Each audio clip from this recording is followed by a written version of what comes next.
Hi! Welcome back to my channel. After how many months, makakapag-upload na din ng video.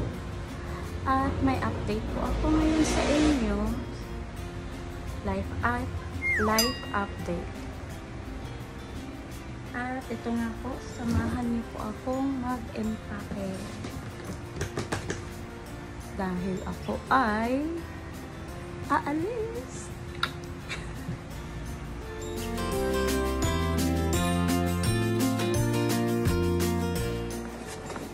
So, update muna tayo guys. Last April 2024, nag-apply ako ng visa. Visitor's visa. Papunta sa country ng aking husband. At ito po yung pinasa kong mga documents. Ito po ang palain na maka-approve kami. Ito po, ganito po pala. Tingnan mo naman. Ayan. At yan. Ito po ang palain na maka-approve yung visa namin. Although, may yung parang naguhug ka talaga na ma-approve, diba? Ayun, sabi ko, subukan natin mag-apply visitor's visa muna kasi nga may work ako dito. Tsaka sabi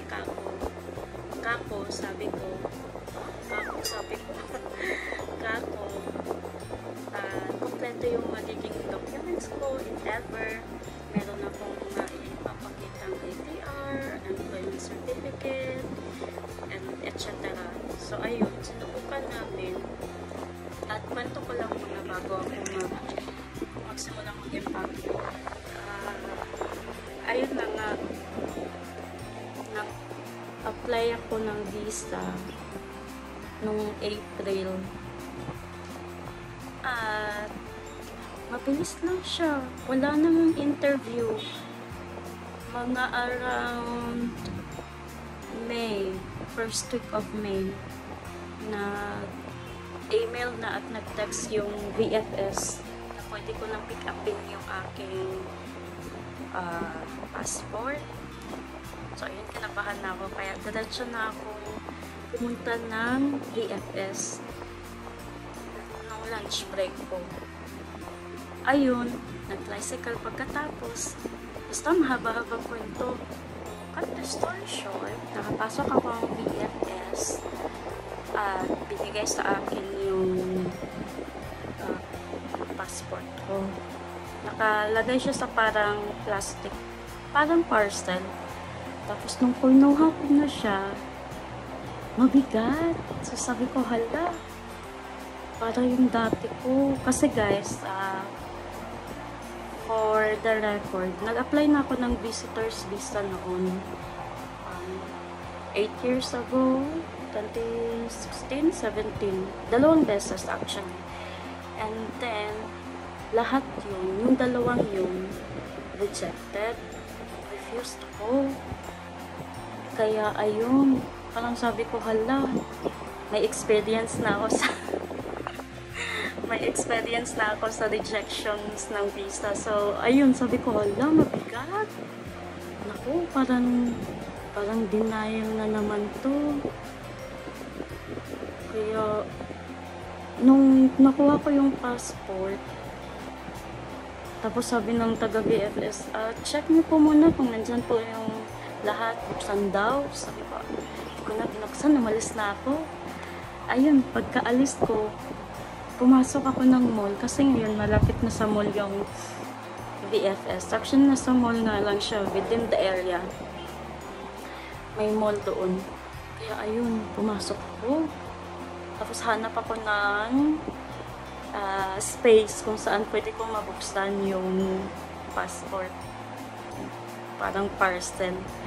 Kaya ayun. Hindi na ako nakapaghintay kasi yung sabi ko sa asawa ko, pagka kukunin ko na yung passport, sabay namin bubuksan. Eh hindi ko kayang maghintay. Ang tagal niyang mag-reply kasi natutulog na yun siya nung time na yun. Kaya sabi ko, chat ko na lang siya, sabi ko, ayun, I got the passport, it's heavy. Sabi ko, it's heavy. I think it's denied. Oh my gosh. So, parang nawala naman na ako ng gana. Parang, hindi ba talaga ako papupuntahin doon? Yun yung ano ko sa sarili ko. Kaya, ayun. Binuksan ko siya at nag-video ako sa status. Sabi ko, mag-video nga ako para may remembrance naman. So, insert ko na lang dito yung video, guys. So, to cut the story short, kita nyo naman, pangit kong umiyak. Na-approve ko ang inyong lingkod, finally, ng visitor's visa. Kaya ngayon, ayan na, mag-i-embark na po ako. Yes, siya nga pala. Hindi ko sinabi sa pamilya ko. Nung nag-apply ako ng visa, hindi ko sinabi sa pamilya ko, sa mga kaibigan ko na nag-apply ako. Yung nakakaalam lang yung sa mga kaibigan ko na katrabaho ko. Kasi nga, malalaman naman nila kasi maghihingi naman ako ng mga requirements, diba? Mga documents. So, alam nila yung saan, ganyan. Kaya ayun, sila lang nakakaalam. And kahit na na-approve na po ako, hindi ko pa rin pinaalam sa mga tita ko, pinsan, kahit sa mga kapatid ko na na-approve na ako. Pero yung mga kaibigan ko, alam na nila kasi kailangan hindi ko na mapigilan. Hindi ko na mapigilan po na hindi mag-share. So, ayun. Alam nila. Pero paunti-unti ko naman sinabi sa kanila. Hindi naman lahatan. Yung paisa-isa lang baga. Ayun, happy naman sila for me. At finally, makakapunta na din ako at mamimit ko na yung pamilya ng husband. Sa mga subscribers ko na nandyan pa din kahit na matagal na akong hindi nag-a-upload, thank you. Hindi pa rin kayo nagsasawa suportahan ako.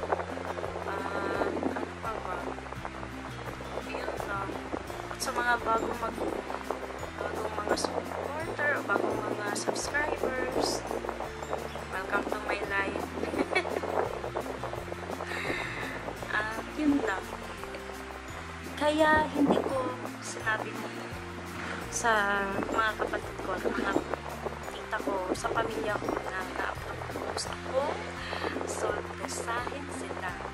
Mag-a-upload na lang ako itong video at saka ng status na nandun na ako. Diba? Sana naman maging successful itong surprise ako sa kanila.